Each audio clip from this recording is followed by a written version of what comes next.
Abaqhubi bezigadle bezithwele imithwalo zisingise eThekwini zivaleleke kulohola wendlela kususela phezolo. Uninzi lwazo zithwele ukutya kusuka kwiivenkile ezahlukeneyo.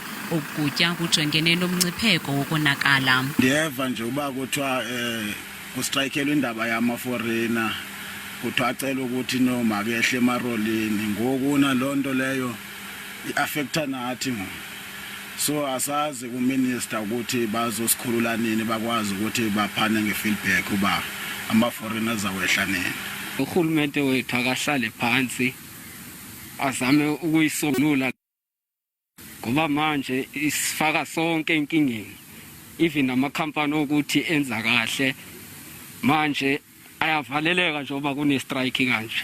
Omnye wabaqhubi nongafunanga kushicelelwa kwikhamera ye-SABC uthi abaqhubi balapha eMzantsi Afrika baxuthe izitixo kunye neempepha mvume zabaqhubi bangaphandle kwilinge lokubasusa ezindleleni. Abanye babo kukholeleka ukuba babalekile zibuyele emva ezinye izithuthi beziphuma nebezisingise KwaZulu-Natal.